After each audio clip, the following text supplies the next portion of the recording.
Hi there everybody, welcome to another video.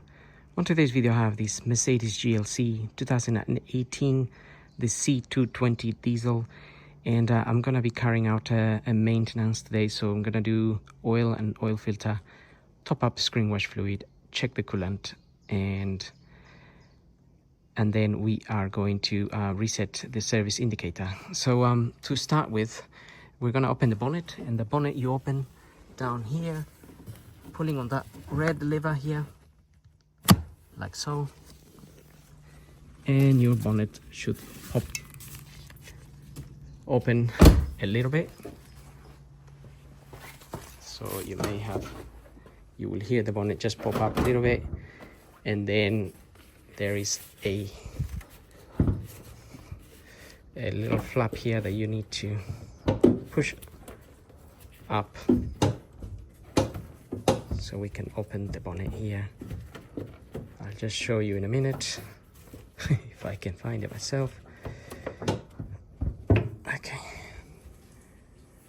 this one here. So that just releases the bonnet from this hook.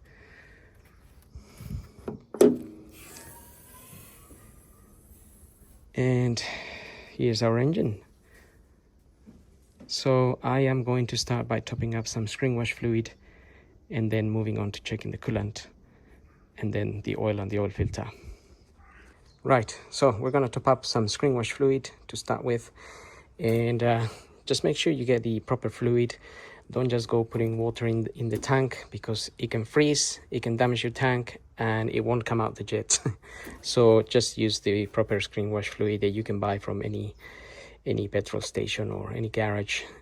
It's cheap enough. You can buy concentrated or ready mixed.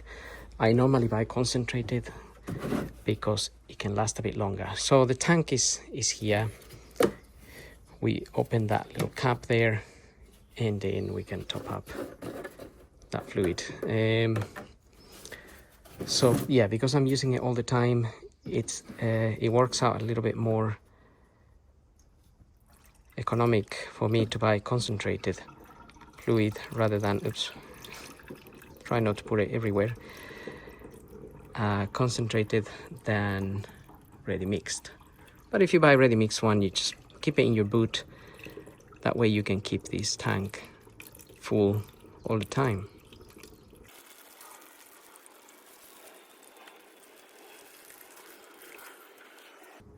That is nice and full now. We can close that little cap there. I need to give this a bit of a clean afterwards. And so we can move on to checking our coolant level and percentage of antifreeze. So if you look at your manual, it will show you that the coolant is here. It will also show you how to check the level. But I'm gonna use this little gadget here to check the percentage of antifreeze in it.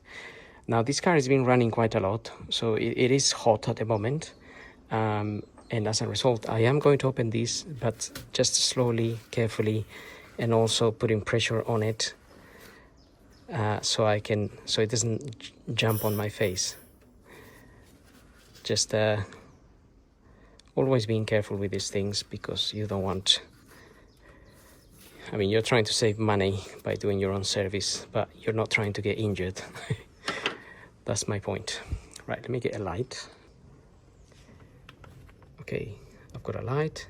You can see that little white cross there, type of cross. So the manual recommends the coolant to be basically at that level. So this one does need a little bit, maybe. It's on the lower end, to be fair. You can just see there. It's not really bad, to be honest, but we'll top up a little bit of coolant. You can also see it from here. If I shine it, you can see the color. If that tank was empty, it would just look transparent. It will look all white, and that would be obviously a telltale that there might be a coolant leak somewhere. This is not that low, so I am happy with that level anyway. I'm going to put this now. We'll suck some of that coolant, we can check the percentage of antifreeze, see what this little gadget says.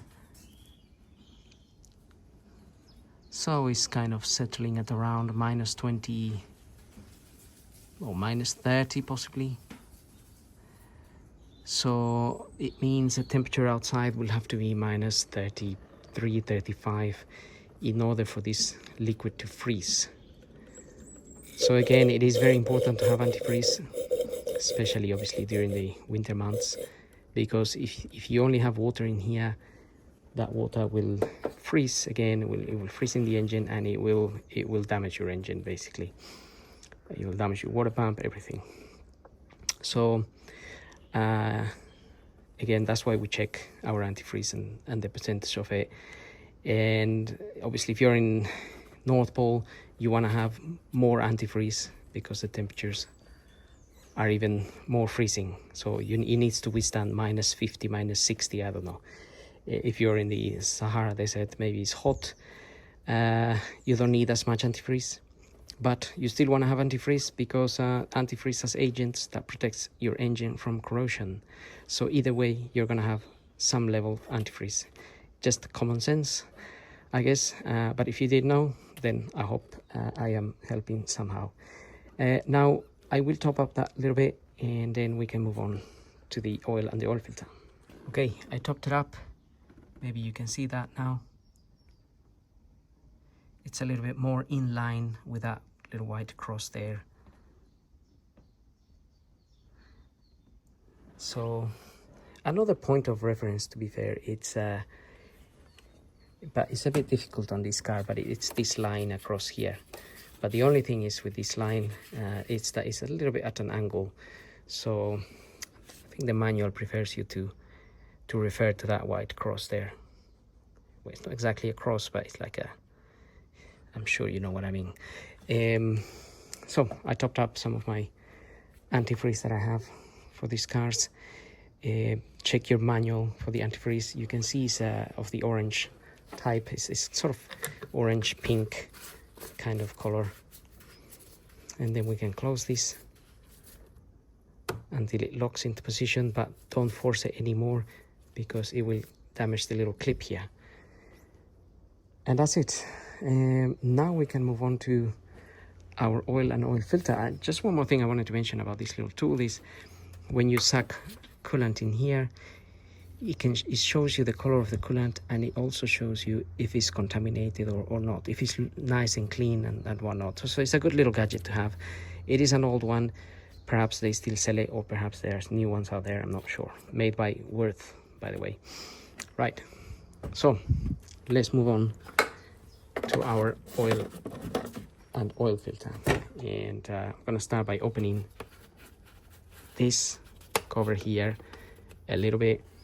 Also, I'm going to pull the dipstick here, and the oil filter is sitting up here as well. So we are going to open this and take this cover up.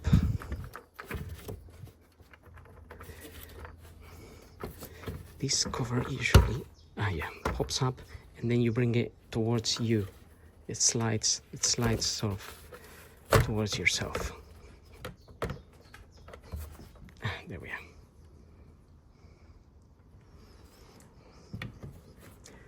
Okay, and now this little cover, we want to leave it there anyway. We just want to allow some air into the system while we drain the oil from underneath. And our oil filter is sitting just here. So I'm going to use this socket here to remove the oil filter. It's 76 by 14. That is the size of this. It goes on there. You're going to need a ratchet. It shouldn't be that tight in there, so we'll be able to undo it. Usually that gets tightened to about 25 Newton meters, so it's not really that tight. Sometimes it gets a bit tight if it's been sitting there for a long time and somebody hasn't really changed it. So some oil will be in here, and as you take this out, the oil drains down, so you may have a few drips from here. If we can just quickly get it out. That's our filter there, and I'm just going to let this drain a little bit while we are draining the oil from underneath and whatnot. At the minute I haven't got the filter, I'm waiting for that to be delivered, but what I wanted to show you is before we drain the oil, this is the oil I'm going to be using. I would really recommend maybe something like Magnatec, or I mean Castrol oil, or Mobile 3000. However, that's what I have. I'm using 5W30 C3 oil, Mercedes-Benz 220d.51. So that is the oil recommended for diesel engines. It is written somewhere here. So diesel engines, 22951 or ACEA C3. So that's the C3 here. I don't know if you can see that. Just here. For the petrol engines, they have slightly different recommendation, A3, B4. And the capacity, it says here, filling capacities. This is a GLC 220d. So we have the 250, 300, the 350d. So it's not shown here, but it says all other models 6 liters. So this model will take 6 liters unless it's specifically shown in here. So anyway, now we can move on from this. So have a look at your manual and have a good little read, and you will find that usually the information for the oil that you buy, it's written somewhere. In this case it's here. I mean, it could be on the back or whatever, but it is what it is. So now I'm gonna get the car up and we're going to drain the oil. Looking at the car from underneath, we want to remove this cover here, and it's held in by these 8mm screws. So there was 8 of them as well. I removed 8 of them, and that's still holding up in there. We just have to basically do that. You move it forward, sort of unhook it from here, and it will come out. Hopefully it won't be so dramatic because you have your 2 hands and you can hold it with 1 hand. That will reveal our sump here, and we can open this 13mm bolt to drain the oil. Okay, so this is the front of the car, and this is the sump here. This is the bolt we're going to open. 13mm, and we can crack that open. Hopefully it shouldn't be too tight. And one thing to remember is that if your engine is been running like mine quite a lot, that oil will be very hot, so don't get burnt. I mean, you could just warm up the car a little bit, 10 minutes, 15 minutes maybe. But this one was driving quite a bit before this, so that's why it's a bit hot.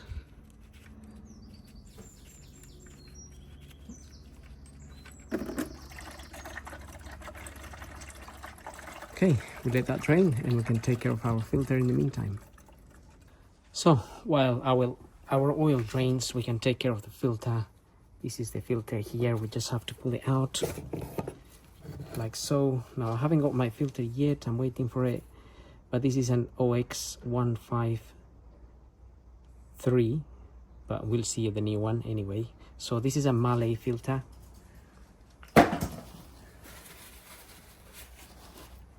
And we also want to remove this O-ring here. Your new kit, your new filter will come with O-rings. So there is 3 of them. We have this one here as well.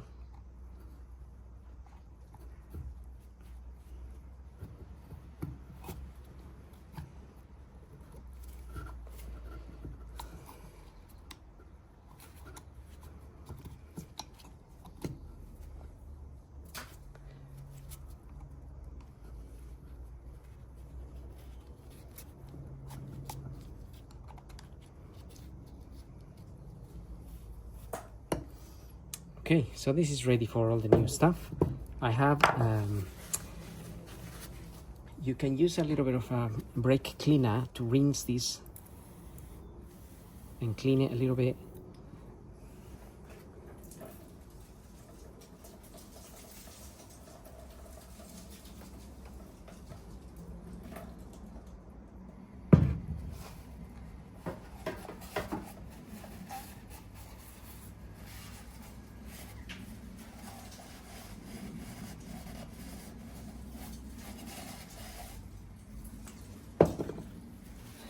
And that's it, that's that.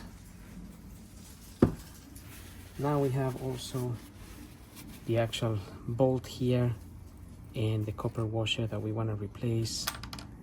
I've got a new one here, or I got a few here because these are the ones that I normally use for Mercedes. That fits in there nicely.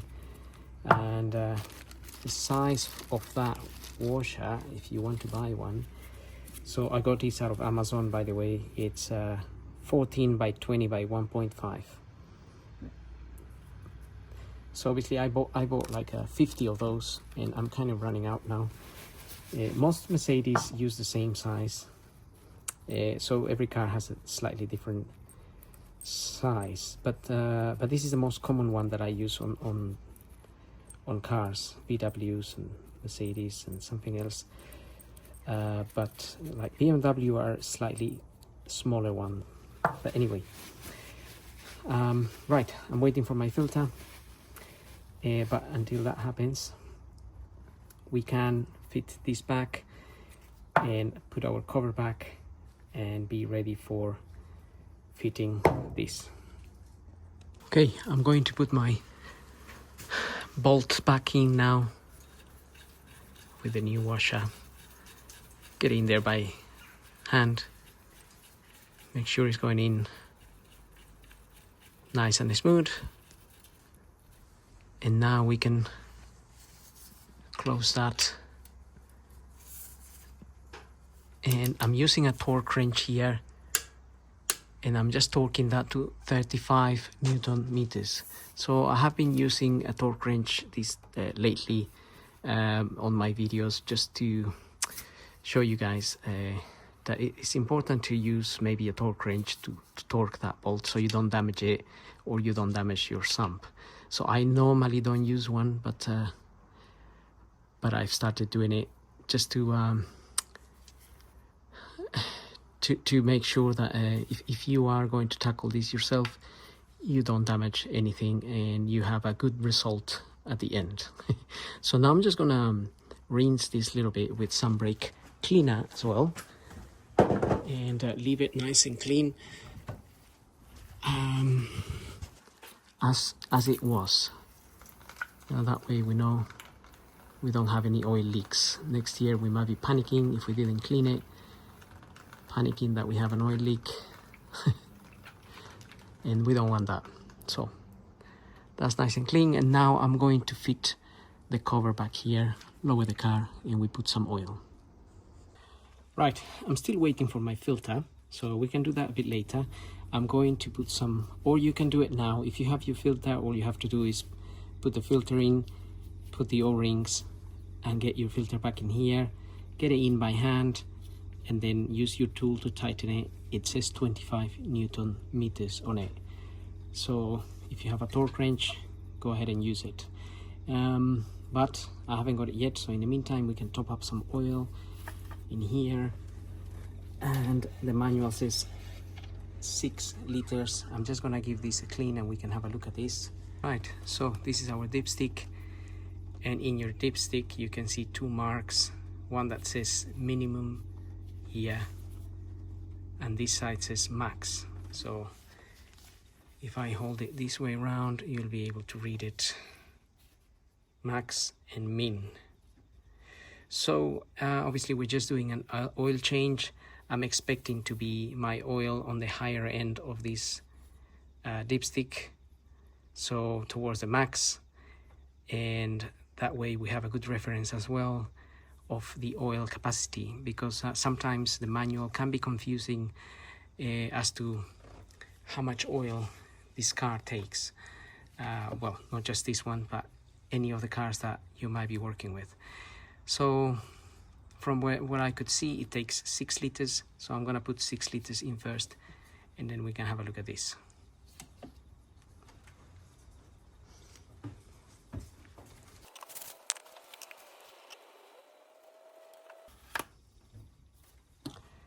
Okay, 6 liters are in there. Now we can put the dipstick back in and check how much is in there.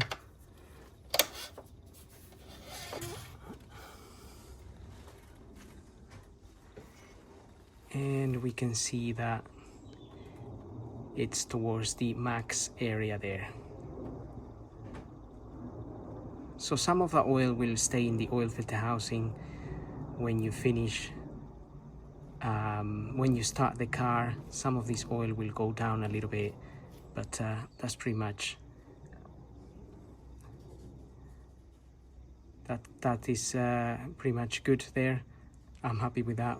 Obviously, if we leave this another 10 minutes or so for all the oil to settle down in, it will be a little bit higher, and that is just fine. So we can now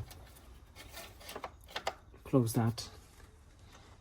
So, well, after that, put your dipstick back in, and now obviously I'm waiting for my filter, but as soon as I put it in there, we can get this car started. Okay, I've got my filter. This is the one OX153-7D2. Comes with the 3 O-rings, which I already fitted. So just make sure they go in the correct groove. Filter itself pushes in there. Hang on. Should be any size, should be the same really. Check. Right, again, filter is okay, it just needs a little push. Okay, and now I'm also going to put a little bit of multi-purpose grease around this O-ring.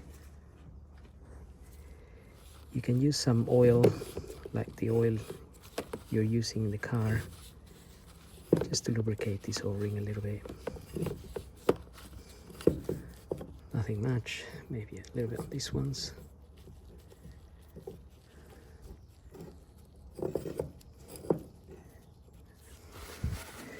And that is that. Now we are ready to put this back in.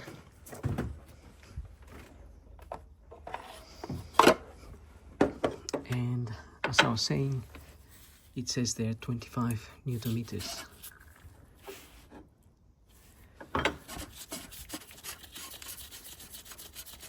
So put it in there by hand.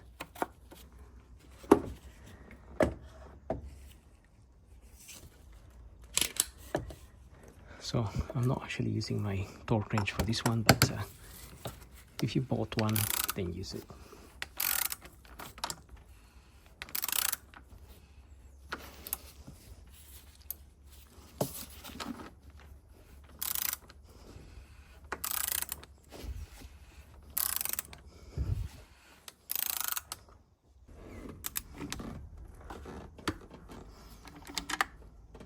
Okay, that is done.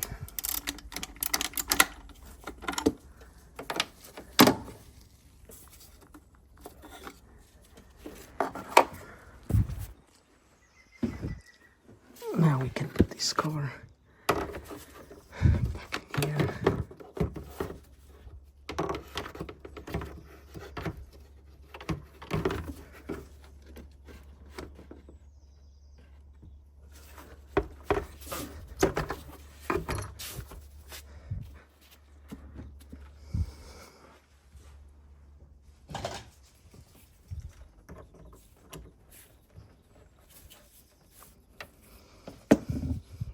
So that is secure. Now we can get our car started. Okay, let's get this car started. and I always like to start the car after the service and just check here the dash, make sure there's no any warning lamps coming in, any oil pressure lamps or anything like that. Regularly format memory card for data integrity. So nothing there, all good, Regularly format memory card idling for properly. data integrity. Then you could go to the engine bay, have a look at make sure everything's okay, there's no oil coming out the oil filter housing or anything like that, and have a quick browse underneath as well, make sure there's no oil leaking, any obvious oil leaking. And as far as getting that oil changed and filters, that's pretty much it. So now we're going to reset the service interval, and we're going to get the car off for that. And I'm just going to show you how to reset the service interval that comes up. It says service B1 in 8 days. So if you get that message and you get your car, or you service your car yourself, or you get the car serviced by someone else and they forgot to reset the service interval, then you can do it yourself by basically get your key, put it in the ignition and position 1. And then just gonna lower the volume of the radio, and then if you press this phone button and the OK button, but first the phone button then the OK button, hold it for a few seconds, and then that menu there will come up, and with the arrows on your steering here, we're gonna go down to Assist Plus and press OK, and then we're going to go, it says switch on ignition to activate Assist Plus, so now you put the ignition on, that will come up but it will disappear in a second, and then you go down with the arrow to full service, press OK, and then go down to confirm service, press OK, choose the oil, that gray that you may have used. In my case I used 22951 because this is a C220, it's a diesel car, and then I'll press OK on that, and then it says service carried out. So with the arrow again we go down to yes, press OK, and cannot be undone, so be sure that you're doing what you want to do, and then go to confirm and press OK, and that will confirm the service, full service completed. And now you will no longer get that message. And if you want to check when the next service is due, all you have to do is press the home button here, go down with the arrows, go down to service, press OK, and then go down to Assist Plus, press OK, and then it says service A4 in 365 days. And to come out of that menu, just press the home button here and go to trip and press OK. And that's pretty much it. So it's not that difficult. So I hope the video helps. Don't forget to like, follow, subscribe. We'll see you everybody in the next video. So thank you for watching.